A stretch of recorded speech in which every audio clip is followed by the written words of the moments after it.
charging them 24%. India, very, very tough, very, very tough.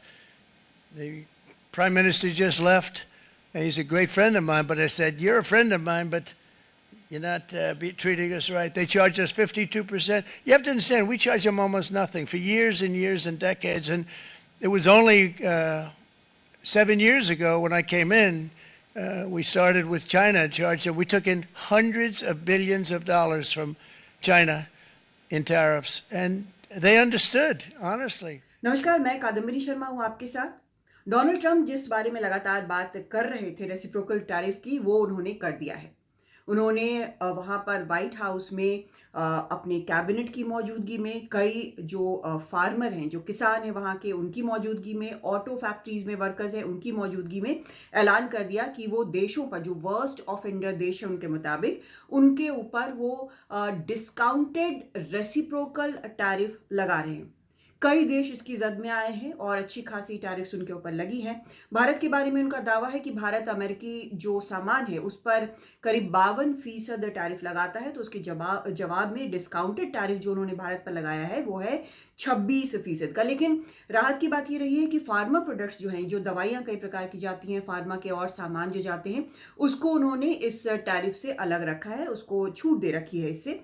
कुछ और critical सामान जैसे सेमीकंडक्टर्स हैं, कॉपर है, क्रिटिकल सामान है, और जो एनर्जी कमोडिटीज़ हैं जैसे ऑयल है, गैस है, एलएनजी है, इस सबको इस टैरिफ से, इस डिस्काउंटेड छूट वाले रेसिप्रोकल टैरिफ से उन्होंने बाहर रखा है। तो कुछ राहत की बात ज़रूर है। एक एनालिसिस है और कई ये जो बैंक्स हैं या फिर बाकी जो संस्थाएं हैं वो एनालिसिस कर रही हैं। हालांकि एसबीआई के एनालिसिस के मुताबिक भारत के निर्यात पर मार्जिनल असर पड़ेगा, करीब 3 से 3.5% असर पड़ेगा। लेकिन ट्रंप के इस कदम को दो तरह से समझने की जरूरत है, एक आर्थिक और दूसरा राजनीतिक। क्या असर पड़ेगा? जो घरेलू जो उनकी जो राजनीति है उस पर उन्होंने बहुत साफ तौर पर बोला है, जो आर्थिक कदम है उस पर बहुत साफ तौर पर उन्होंने बोला है। जो टर्म्स का उन्होंने इस पूरे ऐलान में जो इस्तेमाल किया, उन्होंने कहा है कि make America wealthy again, America को फिर से बेहद अमीर बनाना है। उन्होंने ये भी कहा कि ये गोल्डन एज ऑफ अमेरिका है, स्वर्ण काल है अमेरिका का, कि वो लेकर आ रहे हैं और उन्होंने जो वादा किया वो निभा रहे हैं। ये सबसे बड़ी उनकी एक उनकी बात है जो घरेलू राजनीति के तौर पर उनके लिए बेहद अहम भी है। लेकिन बाकी देशों के लिए इसका क्या मतलब है, भारत के लिए इसका क्या मतलब है?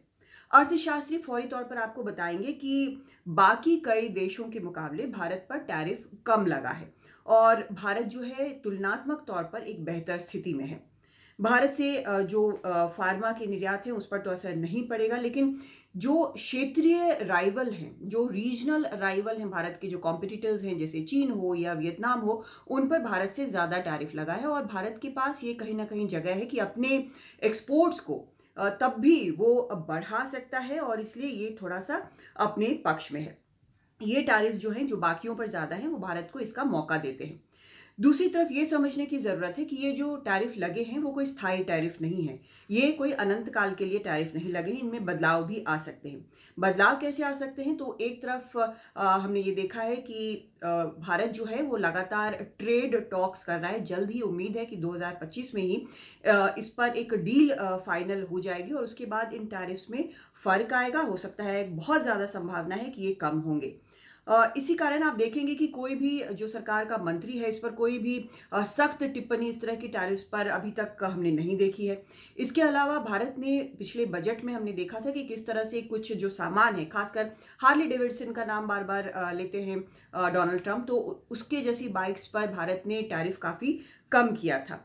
तो कुल मिलाकर ये जो टैरिफ्स लगे हैं वो स्थायी टैरिफ्स नहीं है। आगे बातचीत हो रही है, खासकर भारत के साथ बातचीत हो रही है और इसमें कमी आएगी। भारत हो सकता है कुछ और सामान पर भी कमी करे टैरिफ्स में, तो उसमें भी हो सकता है कि भारत को फ़ायदा हो। वैसे भारत के जिन चीज़ों पर सबसे ज़्यादा असर पड़ सकता है वो एल्यूमिनियम है, स्टील है, ज्वेलरी जो कि वहाँ पर एक्सपोर्ट होती है वो है, सी फूड है जैसे श्रिम्प वगैरह है, बासमती राइस है, उस पर असर पड़ सकता है। तो इन चीज़ों पर असर पड़ सकता है, लेकिन उम्मीद ये भी करनी चाहिए कि यहाँ पर हो सकता है कि सरकार इन सब चीज़ों में कहीं ना कहीं मदद करने की जो व्यापारी हैं उनकी दूसरे तरीकों से ज़रूर करे। वैसे भारत का जो एक्सपोजर माना जाता है अमेरिका में वो करीब 2.2% माना जाता है कुल जीडीपी का, और ये बिल्कुल बहुत कम है अगर आप वियतनाम जैसे देशों से तुलना करें जिसका एक्सपोजर जो है वो करीब 25% है अमेरिकी निर्यात को लेकर। तो अभी एक स्थिति बनी है, लेकिन इस पर आगे भी काम होता रहेगा और इसमें फर्क जरूर आएगा। भारत बहुत ज़्यादा इससे डगमगाएगा ऐसा, या भारत की आर्थिक स्थिति इससे बहुत डगमगाएगी ऐसी बात नहीं है। अब जरा बाकी देशों पर नजर डालें। एक देश यूके ने कहा है कि इसको शांति से इसको देखने की जरूरत है, जो टैरिफ लगाया गया है और उससे निपटने की जरूरत है, लेकिन अधिकतर जो देश हैं इस पर जवाबी कार्रवाई की बात कर रहे हैं। चीन तो पहले ही इस पर कार्रवाई कर चुका है, आगे भी करेगा, उसने साफ कहा है। ऐसे ही कनाडा, ऑस्ट्रेलिया और ईयू जो है वो भी इस पर काम कर रहे हैं कि कैसे इन टैरिफ्स का जवाब दिया जाए। इन सब चीज़ों का असर लेकिन ना सिर्फ उन देशों की जनता पर पड़ेगा जिनके ऊपर टैरिफ्स लगे हैं, बल्कि खुद अमेरिकी जनता पर भी पड़ेगा। तो क्या ये लॉन्ग टर्म में सस्टेनेबल है? जिस तरह का टैरिफ वॉर एक डोनाल्ड ट्रंप ने शुरू किया है, ये देखने वाली बात होगी। अगर जनता को इससे नुकसान पहुंचता है तो उनकी पॉपुलैरिटी पर काफ़ी असर पड़ सकता है। कुल मिलाकर वैसे अगर राजनीतिक तौर पर देखें, मैंने कहा कि दो तरीके से देखना होगा इसको, एक तो आर्थिक और दूसरी राजनीतिक तौर पर। तो जियोपॉलिटिक्स में ये सिचुएशन है कि अमेरिका ने अपने आप को अपने सबसे करीबी सहयोगियों से काफ़ी अलग कर लिया है। कनाडा सबसे करीब माना जाता था, लेकिन आज बिल्कुल अलग थलग खड़ा है और साफ कह रहा है कि हम इस पर जवाबी कार्रवाई करेंगे। दूसरी तरफ ईयू जो है वो काफ़ी करीब था, अमेरिका के सहयोगियों में से था, लेकिन अब वो भी बिल्कुल यहाँ पर अलग पड़ता नजर आ रहा है। लेकिन इन सब चीज़ों के बीच अब ये हम देख रहे हैं कि कैसे अलग अलग देश जो हैं वो और मार्केट्स तलाश रहे हैं। खासकर अगर आप ईयू की बात करें तो भारत का मार्केट उसको काफ़ी अट्रैक्टिव दिखता है। ईयू भी एक बहुत बड़ा मार्केट है और भारत को भी उस दिशा में कदम बढ़ानी चाहिए। भारत के लिए सबसे अच्छी चीज़ हुई है कि डाइवर्सिफिकेशन भारत के निर्यात में काफ़ी है और ये काफ़ी मददगार साबित होगा। लेकिन कई देश अब भारत के मार्केट की तरफ मुड़ रहे हैं और भारत को इस मौके का फ़ायदा उठाने की ज़रूरत है। इस बारे में भारत में जर्मनी के जो राजदूत हैं वो क्या कह रहे हैं वो भी सुनते हैं। As you certainly know, Germany and the European Union, we are promoters for free trade. We are sitting together and try to develop a free trade agreement with India, to shape it, to negotiate it. So it goes without saying that the imposing tariffs on goods is not to our liking. We have made it very clear that we think it's not the right way, but it's of course at the discretion of any country to shape its economic policy.